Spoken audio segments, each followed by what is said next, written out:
Hey, what's up, Liron here, and after many requests today, in this episode of Painting Masters, we'll look at works by Lars Lerin, a Swedish watercolor painter, highly renowned, very well known, and again, a lot of you have asked me to do this, so we're going to look at something a little different. I personally love his work. It's very different from what I'm used to, so it's a breath of fresh air. So with that, let's get started and look at some of his paintings. So I want to get started with one of the paintings here I honestly was really blown away by, because you can see all sorts of subjects in his work, but this one really impressed me. There's that landscape aspect, obviously, but also an animal in it, and I'm not sure what it is, maybe kind of a white fur fox or something like that, but the genius of how he places the whole scene, it actually feels to me like someone took a picture of the animal with the camera's flash turned on, and this led to this beautiful result, putting it in the focal point. And if we zoom out just a little bit, you'll actually see it's highly realistic. It almost looks like a photo, especially this area of the animal, which I'm really impressed by. And a lot of his work is really different from the conventional, so to speak, work I show here on the channel, because I'm naturally attracted to a certain thing, so I'll show more of that. But here there's so much new things to add to my repertoire of things I enjoy, not only creating, but also looking at, and not only looking at, but also creating. So all of this use of heavy wet and wets, and being to some extent detached from what's truly there, and bringing in your own personal expression to it, because I don't know what the original scene looked like, but there is so much feeling to this, and so much beauty to here. The water is dark and the sky is light and the water is almost black. So a lot of expression that is very personal. Notice the greens here, but mostly whites and grays and browns, and the feeling of a winter landscape, which is, again, he paints a lot of views from where he lives, the countries around. So you get this very typical cold Scandinavian view. Now, in a lot of his paintings, and I'm not going to repeat that, but this will take a little longer to look at, just there is a lot of writing. So from what I read, it's all sorts of memories and things on his mind and dreams and all sorts of things he sees as nostalgic. So very interesting. If you have any insights on what he writes, feel free to share down below if you even know the specifics for some of it. One last thing to note is the variety of edges here. Notice how the animal sort of blends into the background, especially if you look at the tail here in these areas. Everything is connected, all of these blooms. Notice, just beautiful, beautiful. And being almost a little rough around the edges when it comes to the technique, in order to get the expression you want, which is something I want to do more of for sure. Here's another one, another landscape, highly abstracted and impressionistic. You can see a lakeside cabin, shack, something like that, and perhaps a dock, but highly atmospheric. Above all, there is so much mood to this. And look at the colors, so unconventional, with these gentle, creamy pinks and blues. The color really speaks beautifully, and the color harmony is so good, which is another thing I want to work on. I feel like my color harmony could use a lot of work. So yeah, and notice all of these small effects created by the nature of the medium. You know, all of these lines that bleed and blend into one another. A lot of dry marks in some places as well. Just lovely work. Here's another highly atmospheric one. I love these kinds of views because they're foreign to me. You understand, when I look at this kind of a thing, it's so different from what I'm used to. I'm used to sunny weather, lots of sharp shadows, clear water, blue, even a bit of a teal colored water, and this is so different from that. It's very gloomy, but in a positive way, the way I see it. And look at all these small houses in the distance with the yellows and reds. I saw a lot of these kinds of views, I think, in Greenland. I see a lot of these houses when I look at pictures online, but very foreign to me, which makes it even more interesting. Just if you can convey the mood of the place you're you're in. That's your work as an artist is done. It doesn't have to imitate reality. It doesn't have to match reality in a perfect way. If you can do both, that's amazing. And he does kind of a bit of both, really. Here's another one, heavy on the writing. A bit of a different weather too. I did want to include this one for this reason, and perhaps a bit more simple technique on the houses, but still a lot of complexities and cleverness in how he builds it up. The composition itself works really well, despite it appearing to be a little messy. All of these small tiles on the roof done individually, and all of the walls done individually and fragmented, but still it works. It doesn't feel too much. Perhaps because of the gentle balance of these houses are the main messy area, but then you have a large green area that has a lot of plays in it and a lot of variation, but it's still a big empty space, so to speak. And also one more thing is the size. He works fairly large format, so you do need a lot of details in this, and you can tell that it's a fairly large format. I don't know exactly how, but you can kind of tell. And that's what gives him the ability to add more and more and more in without it seeming too crowded. In fact, you need all of these details sometimes to get it to look good and not empty. Here's another one, a bit of a panoramic format, and I love the freedom here, really, because not the freedom just in technique, the freedom of choice he makes here, of just showing whatever he wants. Some houses, maybe a big mountain looming behind them, but notice here in the foreground there is an indication for houses, but there's nothing there. Like, it's just an indication. So I don't know, did he put it in, then regret it, and decided, oh, it looks pretty cool, let's leave it like that? Was it deliberate? Did he want to show that the focus here is on these houses? Who knows? But it's just the freedom of putting out there your own very unique expression. This is really something I want to work more on, and avoid the cutout format, cutout streamlined format that it's easy to stick to and not notice that you're kind of in a cycle of doing the same thing. Here, notice this background. Lots of backgrounds in his work due to the nature of employing the medium as much as possible to its fullest limit, of wet and all sorts of things like that.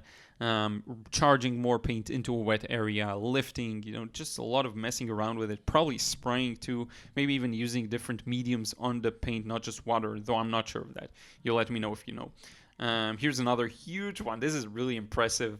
I can zoom in and show you just the scale. This is probably a pretty large piece. I also will show you later a piece. This could be taped together, by the way. I'll show you one that's taped together for sure, or that's tiled together. And then you have this UFO in the dead center, which is really funny. When I noticed it, I was like, oh, that's interesting. That's different. Look at this beautiful shadow just cutting through the scene, and maybe a large empty plaza. Now, his ability to render all of these details just by hinting at them is incredible, because I look at this and I see a full cityscape, city image, but once you zoom in, you see that it's so loosely indicated, especially in the peripherals, the lower sections. It's barely just indicated by all sorts of abstract patterns that look beautiful from afar. And then you get all these backgrounds that are part of the nature of painting large scale. Things will blend and bleed together. Very strong focal points here, actually to the sides and here up top with the UFO. And the background kind of moves into the distance. Just beautiful. Really impressed with this one. Here's another one. This is the one I told you is tiled together. So it's several, like four, probably 1, 2, 3, 4. Pieces of paper together. The quality isn't that good, so sorry about that. But you do get to see some of the overall composition, some of the beautiful plays and sprays of water within the foreground. A lot of wet, a lot of probably splashing water on it. It looks like it, at least. You do see Joseph Zbukvic does a lot of these things in the foreground. Maybe he learned it from Lars, who knows.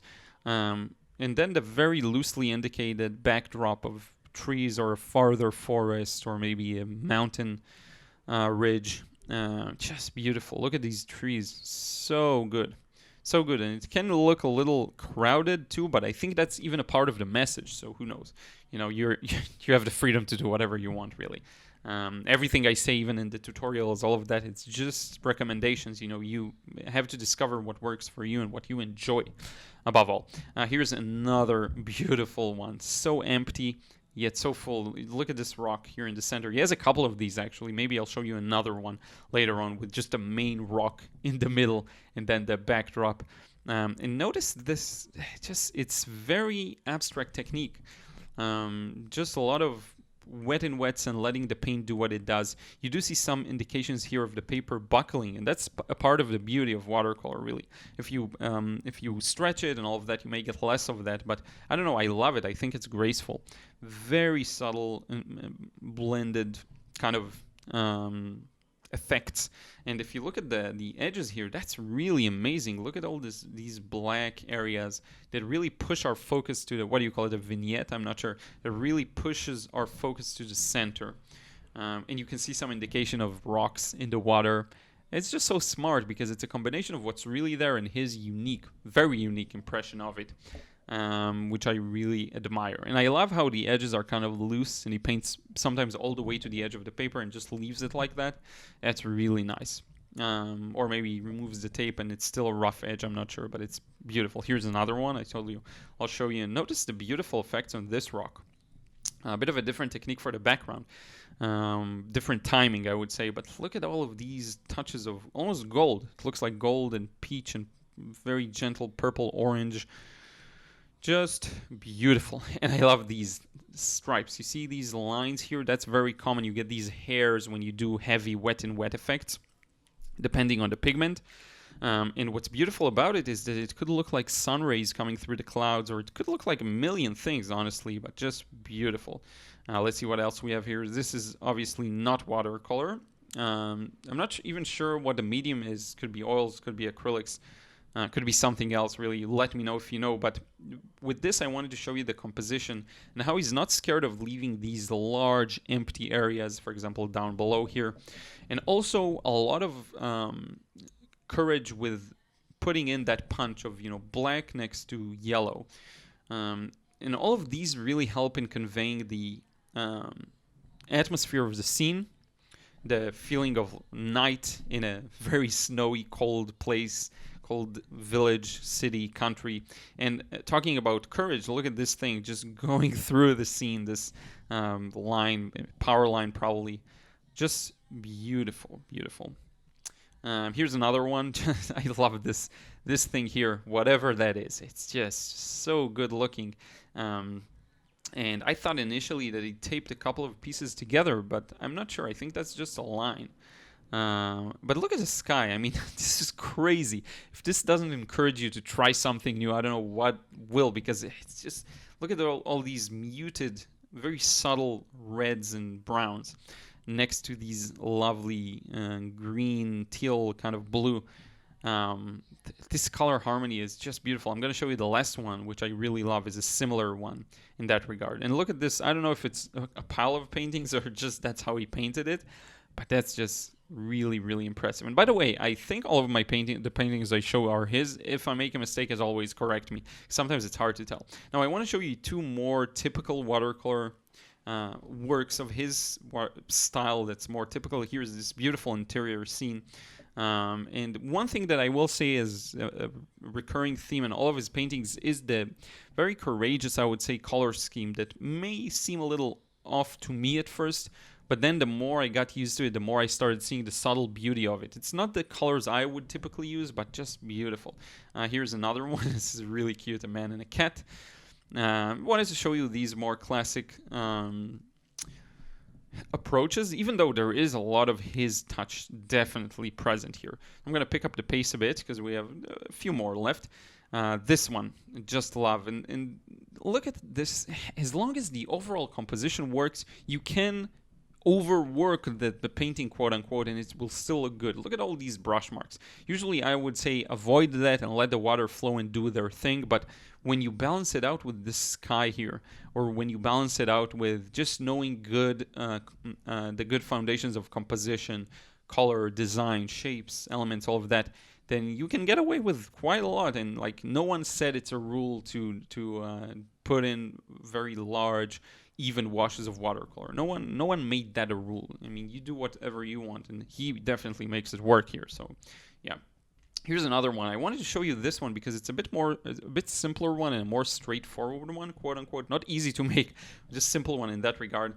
Look at a thing I personally love is a very saturated light values next to very muted dark values. And you see this here with the trees that are muted and gray and the sky in the distance that's yellow. And he even made this tree a little red just to show that the light comes through that side.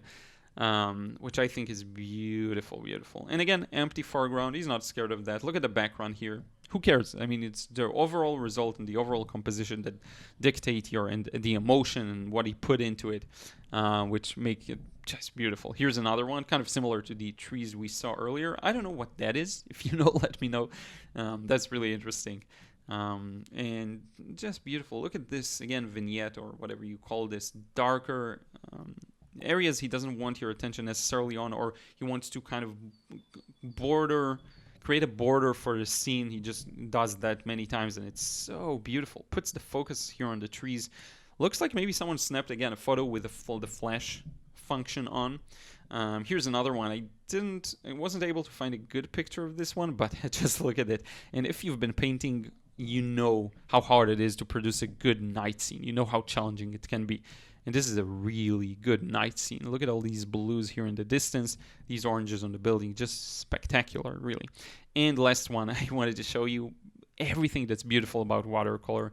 Lots of wet and wet transitions placed against harsher edges, very unique color harmony. Look at all these nuances in the sky, the red, rust red, this sort of a blue that's not even a blue, it's just in the context of the scene looks a little bluish.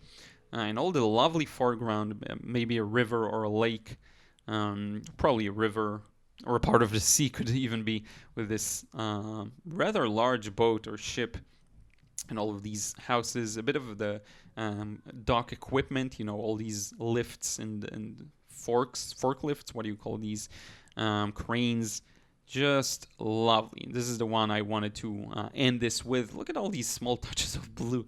Very courageous, and just gives the painting what it needs, whether it makes sense or not. So I hope this can inspire all of us to aspire to achieve these uniquenesses and not be bound by our preconceptions, and try and show things anew, and not be afraid, and be courageous to show not only what's there, but also what's here, what you as the artist see. And with that, we're going to wrap it up face to face. Thank you so much for watching. So I hope you enjoyed this one and seeing something a little different, but also kind of similar in many ways. And it's fascinating to me how artists from different regions use the medium differently. And for example, he really utilizes the whole wet and wet quality of the paint, lets it kind of flow, do its thing in certain areas, and then be more reserved and deliberate in other areas, which I think is a beautiful combination, bringing the best out of the medium. So in any case, I hope you enjoyed this one. Let me know in a comment down below if there are any other artists you want me to review. I'm making a huge list, and I hope to get to everything if it interests me. And don't forget also to like and subscribe to my channel if you still haven't. That helps me reach more and more people. Thank you so much, and I will see you again in the next video.